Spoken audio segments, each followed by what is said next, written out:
Hi friends, எல்லோரும் எப்படி இருக்கீங்க? நாங்கள் இங்கே ரொம்ப நல்லாயிருக்கோம். புதுசாக சப்ஸ்கிரைப் பண்ணிட்டு வந்த எல்லாத்துக்குமே ரொம்ப நன்றி. இன்றைக்கி நம்ம வீடியோவில் என்ன பார்க்க போகிறோன்னு பார்த்தீங்கன்னா, ஒரு இனிப்பு கோதுமை மாவு வச்சு ஒரு இனிப்பு பணியாரமும் ஒரு கார பணியாரம் தான் பார்க்க போகிறோம். கார பணியாரத்துக்கு நான் வந்து கடலக்காய் சட்னி ஆல்ரெடி அரைச்சி வச்சுட்டேன். அந்த ரெசிபி உங்களுக்கு வேணுன்னா கமெண்ட் பண்ணுங்கள், நான் மறுபடியும் போடுறேன். கடலக்காய் சட்னி கார பணியாரத்துக்கு கடலக்காய் சட்னி ஆல்ரெடி அரைச்சி வச்சாச்சு. இப்போ கார பணியாரமும் இனிப்பு பணியாரம் தான் எப்படி செய்கிறோங்கிறத இந்த வீடியோக்குள்ளே பார்க்கலாம். வாங்க வீடியோக்குள்ளே போகலாம். நான் வந்து கார பணியாரமும் இனிப்பு பணியாரமும் ஒரு 20 பணியாரம் வர மாதிரி தான் நான் அளவு எடுத்திருக்கேன். ஒரே ஒரு பெரிய வெங்காயம் நல்லா சின்ன சின்னதாக நறுக்கி வச்சுக்கிட்டேன். இந்த பணியாரம் பார்த்திங்கன்னா நம்ம ஸ்கூல் ஸ்நாக்ஸுக்கும் குழந்தைங்களுக்கு கொடுத்து விடலாம். நம்ம தான் லாங் ட்ராவல் போகிறோம் அப்படின்னாலும் நம்ம இந்த பணியாரம் இனிப்பு பணியாரமும் கார பணியாரமும் நம்ம எடுத்துகிட்டு போகலாம். ஒரு 2 நாளாகவே நான் வந்து உங்கள்கிட்ட ஒரு விஷயம் ஷேர் பண்ணணும்னு நினச்சிட்டு இருந்தேன். போன வீக்கில் பார்த்திங்கன்னா எங்களுடைய குலதெய்வ கோயிலில் ஒரு கும்பாபிஷேகம் நடந்துச்சு. நான் மேரேஜ் ஆகி இப்போ வந்து 6 இயர்ஸ் கம்ப்ளீட் ஆகி 7th இயர்ஸ்ன்னு போயிட்டுருக்கு. இப்போ தான் வந்து குலதெய்வ கோயிலில் வந்து கும்பாபிஷேகம்னு ஒன்று வச்சாங்க. அதுக்கு நான் கலந்துக்க முடியல அப்படிங்கிறது ரொம்ப வேதனையாக இருந்துச்சு. ஏன் பார்த்திங்கன்னா, நாங்கள் தாய்லாந்து வந்து ஒரு 4 மந்த்து தான் ஆகுது. ஸோ மறுபடியும் இப்போ நம்ம ஊருக்கு போகிறோம் அப்படின்னா அது குழந்தைங்க 1 வயசு 4 மாதம் தான் ஆகுது. அதனால் ரொம்ப கஷ்டம். பாப்பாங்களை கூட்டிகிட்டு போகிறது ரொம்ப கஷ்டம். அதனால் அந்த டைம் நாங்கள் வந்து எப்போ போகிறதுன்னு நாங்கள் பிளான் பண்ணல. அதனால் நாங்கள் போகலை. ஆனால் இந்த மாதிரி வெளிநாட்டில் இருந்துட்டு நம்ம ஒரு வேலைக்கு விஷயமாக நம்ம வெளிநாடு வந்துட்டு நம்ம ஒரு ஃபேமிலியோடு இருக்கும்போது ஊரில் ஒரு கும்பாபிஷேகம் ஒரு ஃபங்க்ஷன் நார்மலாக ஒரு ஃபங்க்ஷன் வந்துச்சு அப்படின்னாவே நம்ம அது கலந்துக்க முடியலன்னா அது ரொம்ப ஒரு பெயினான ஒரு விஷயம். எல்லாருமே ஈஸியாக சொல்லிடுறாங்க, உங்களுக்குலாம் என்னப்பா ஃபாரினில் இருக்கீங்க, நீங்களாம் ஜாலியாக இருக்கீங்க அப்படிங்கிற மாதிரி சொல்லிடுறாங்க. ஆனால் இந்த மாதிரி ஒரு வீட்டில் ஒரு விசேஷம் இல்லை கோயிலில் ஒரு விசேஷம் நம்ம கலந்துக்க முடியலங்கிறப்ப அது ரொம்ப வருத்தமாக இருந்துச்சு. எனக்கு கும்பாபிஷேகம் அன்றைக்கெலாம் நான் வந்து லைவ் போட்டிருந்தாங்க. அந்த டிவியில் போட்டு நான் சாமி கும்பிட்டுருந்தோம். ஆனால் அது வந்து ரொம்ப கஷ்டமாக இருந்துச்சுங்க. இந்த மாதிரி சின்ன சின்ன விஷயங்களை மிஸ் பண்ணுறப்ப தான் நம்ம எதுக்குடா ஃபாரின் வந்தோம் அப்படிங்கிற மாதிரிலாம் தோணுது. நீங்களும் ஃபாரினில் இருக்கீங்க, இந்த வீடியோ பார்க்குறீங்க அப்படின்னு எனக்கு கமெண்ட் பண்ணுங்கள். இப்போ பார்த்திங்கன்னா நம்ம ஒரு பேனில் வந்து கொஞ்சமாக ஒரு 2 டேபிள் ஸ்பூன் எண்ணெய் ஊற்றி கடுகு, கடலைப்பருப்பு, உளுத்தம்பருப்பு, வெங்காயம், கொஞ்சம் ஜீரகம், நான் வந்து நிறைய ஜீரகம் வந்து நான் யூஸ் பண்ணுவேன். அதையும் போட்டு கறிவேப்பிலை போட்டு ஒரு ஸ்பூன் மாதிரி நம்ம பெருங்காயத்தூளையும் போட்டு நல்லா மிக்ஸ் பண்ணிக்கோங்க. நல்லா மிக்ஸ் பண்ணி ஒரு கோல்டன் ஃப்ரை ஆனியன் வந்ததுக்கப்புறம் அதை எடுத்து நம்ம வந்து கோதுமை வந்து 2 கப் எடுத்து வச்சுருக்கேன். அதில் வந்து தேவையான அளவு உப்பு போட்டு நல்லா மிக்ஸ் பண்ணி வச்சுருக்கேன். அப்போ வந்து கொஞ்சம் கொஞ்சமாக நார்மல் தண்ணி ஊற்றி நல்லா பிசைஞ்சுக்கோங்க. நம்ம வந்து பணியாரத்துக்கு ஊற்றுற மாவு எப்படி நம்ம வந்து பிசைவோம் அந்த மாதிரி பிசைஞ்சிட்டு நல்லா மிக்ஸ் பண்ணிவிட்டு அதுக்கப்புறமேல் வந்து நம்ம தாளிச்சதை எடுத்து கொட்டிக்கலாம். அது தாளிக்கும் போதே உங்களுக்கு தேவையான அளவு காரம் தேவைப்பட்டுச்சுன்னா நீங்கள் வந்து வெங்காயம், இந்த வரமிளகா இல்லாட்டி பச்சை மிளகா 2ம் ரெண்டில் ஏதாவது ஒன்று போட்டு நல்லா வதக்கிக்கோங்க. நான் வந்து காரத்துக்கு இது மிளகாயே போடல. ஏன்னா நான் சட்னி அரைச்சி வச்சுருக்கேன். இதில் வந்து நம்ம பாப்பாவை வந்து கொடுக்குறோம், 2 பேர்த்துக்கு கொடுக்குறோம் இல்லையா, அதனால நம்ம காரமே நான் சுத்தமாக அவாய்ட் பண்ணிட்டேன். நீங்கள் உங்களுக்கு தேவைப்பட்டுச்சுன்னா நீங்கள் மிளகா போட்டு தாளித்து அதை எடுத்து கொட்டிக்கோங்க. எனக்கு சட்னி எதுவும் இல்லை அப்படின்னு தான் நான் போட்டிருப்பேன். சட்னி இருந்ததுனால நான் அதை போடலை. ஏன்னா அந்த காரமே போதுமானதாக இருந்தது. ஸோ அதனால் நான் அதில் எதுவும் போடல. தாளிச்சதை எடுத்து கொட்டி நல்லா மிக்ஸ் பண்ணிக்கோங்க. மிக்ஸ் பண்ணி எடுத்து ஒரு பக்கம் வச்சுருங்க. அது நல்லா உள்ளே வந்து எசன்ஸ்லாம் இறங்கட்டும். ஒரு 10 மினிட்ஸ் நம்ம வந்து மிக்ஸ் பண்ணி வச்சா போதும். உங்களுக்கு கொத்தமல்லி இலை இருந்ததுன்னா அதுவும் கொஞ்சம் போட்டுக்கலாம். என்கிட்ட இப்போ கொத்தமல்லி இலை இல்லை, அதனால் நான் போடலை. இதை நல்லா மிக்ஸ் பண்ணி எடுத்து வச்சிடலாம். இந்த ரெசிபி வந்து நான் திடீர்னு ஏதோ யோசிச்சுட்டு இருந்தேன். அப்போ வந்து சரி கோதுமை வச்சு எதாவது ஸ்நாக்ஸ் செய்யலாமா அப்படின்னு யோசிக்கும் போது இது எனக்காக தோணுது. சரி ஓகே, நம்ம இந்த மாதிரி பணியாரம் செஞ்சு பார்த்தா என்ன அப்படின்னு சொல்லி யோசித்தேன் நான். சரி எதுவும் செய்கிறோம், இனிப்பு ப்ளஸ் காரம் அந்த மாதிரி செஞ்சு பார்ப்போம். நான் வந்து ஃபஸ்ட் டைம் நான் செய்கிறேன். அதனால் நான் வந்து எனக்கே கொஞ்சம் பயமாக தான் இருந்துச்சு. சரி எதுக்கும் வீடியோ எடுப்போம் நம்ம அப்படின்னு சொல்லி தான் எடுத்து வச்சேன். ஆனால் நான் எதிர்பார்த்ததை விட இது ரொம்ப சூப்பராக அமைஞ்சுது. இது நான் அடிக்கடி இனிமேல் நான் செய்யலான்னு முடிவு பண்ணிட்டேன். இதனால் ஹெல்த்தியாக தானே இருக்குது, அதனால் நம்ம செய்யலாம் அப்படிங்கிறது முடிவு பண்ணியிருக்கேன். இது நல்லா மிக்ஸ் பண்ணிட்டேன். நம்ம பணியாரம் எப்படி எந்த அளவுக்கு ஊற்றணுமோ அந்த அளவுக்கு நம்ம கலந்து வச்சா போதும். நல்லா கலந்து எடுத்து வச்சாச்சு. அடுத்து பார்த்திங்கன்னா நான் இனிப்புக்கு தான் நான் ரெடி பண்ணுறேன். அதே அளவில் நம்ம வந்து 2 கப் மாவு எடுத்திருக்கோம். கோதுமை மாவு 2 கப் மாவு எடுத்து அது வந்து நம்ம வந்து அதிகமாக உப்பு போடக்கூடாது. சும்மா லைட்டாக போட்டால் தான் நம்ம சுகர் நம்ம போடுறப்ப நமக்கு வந்து அந்த இனிப்பு வந்து நல்லா தூக்கி கொடுக்கும். அதனால் நம்ம லைட்டாக உப்பு போட்டுட்டேன். அப்புறம் பார்த்தீங்கன்னா நாட்டு சக்கரை தான் நான் போட்டேன். உங்களுக்கு வந்து பனக்கல்கண்டு நினைக்கிறேன், அது கருப்பட்டி, கருப்பட்டி அந்த மாதிரி வெல்லம் அந்த மாதிரி எது இருந்தாலும் நீங்கள் போட்டுக்கலாம். என்கிட்ட வந்து நாட்டு சக்கரை தான் இருந்துச்சு. ஸோ நாட்டு சக்கரை போட்டு செய்யலான்னு சொல்லி 2 கப் கோதுமை மாவுக்கு 1 கப் நாட்டு சக்கரை போட்டிருக்கேன்.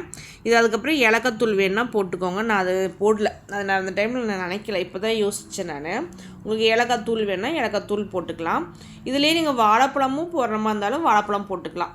நான் என்கிட்ட வாழைப்பழம் இல்லையா, அதனால் நான் போடல.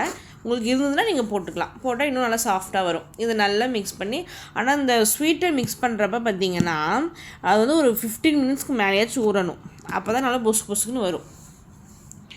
உங்களுக்கு இதிலே கொஞ்சம் லைட்டாக அரிசி மாவு போட்டோன்னா வரும்னு நினைக்கிறேன். எனக்கு இப்போ தான் யோசிக்கிறேன். அதை நான் ஒரு டைம் செஞ்சு பார்த்துட்டு உங்களுக்கு நான் சொல்கிறேன். இப்போ வந்து நான் இதுதான் செஞ்சுருக்கேன்.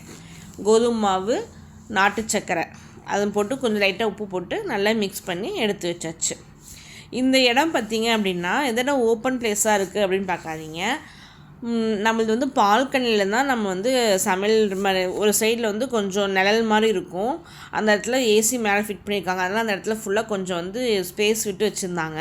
அங்கே ஒரு வாஷ் பேஷன் மாதிரி வச்சுட்டாங்க. நாங்கள் அதுக்கு மேலே வந்து அடுப்பு வைக்கிறதுக்கு ஒரு டேபிள் போட்டு இந்த மாதிரி பால்கனியில் தான் வச்சுருக்கோம். இது வந்து ஒரு அப்பார்ட்மெண்ட்டில் தான் நாங்கள் குடியிருக்கோம். அதனால் வந்து பால்கனியில் தான் நாங்கள் வந்து சமையல் வந்து எந்தெந்த இடத்துல நம்ம எப்படி வச்சுக்கணுங்கிற மாதிரி ஒரு சின்ன பொருளாக வாங்கி தான் நான் வச்சுருக்கேன். பார்த்திங்கன்னா ஒரு பெரிய செட்டப்பாகவே பண்ணி வச்சுருக்கேன் நான் சமையல் ரூமில்.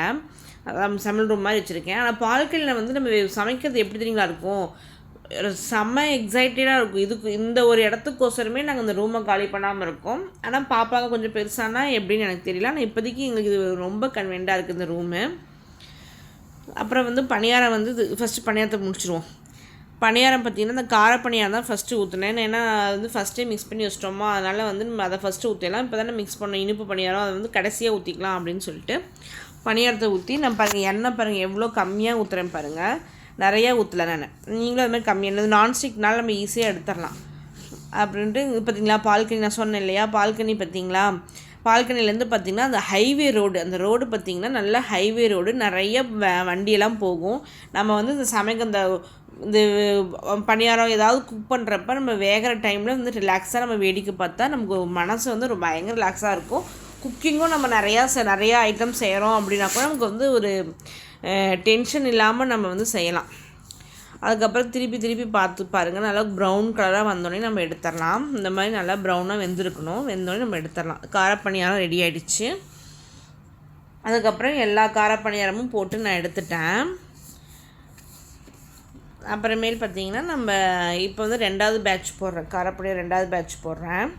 இப்படியே நம்ம ஒன்றா போட்டு காரப்பணியாரத்தை சுட்டு எடுத்தாச்சு.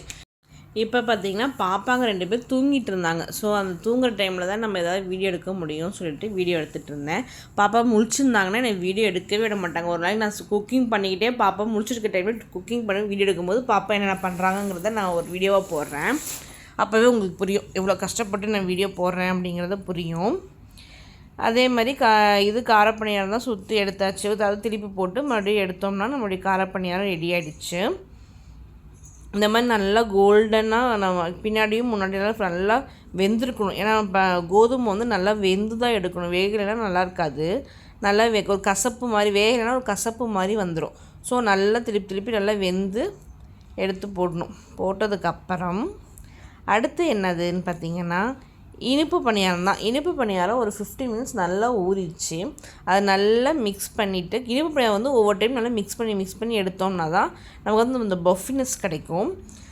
அதே மாதிரி ஊற்றிட்டு நல்லா இது வந்து கொஞ்சம் ஸ்லோ ஃப்ளேமில் வச்சுருங்க. இல்லாட்டி நம்ம இனிப்பு போட்டிருக்கிறதுனால டக்குன்னு கருகிடும். அதனால் கருகாமல் இருக்கிறதுக்கு ஸ்லோ ஃப்ளேமில் வச்சுட்டு பண்ணுங்கள்.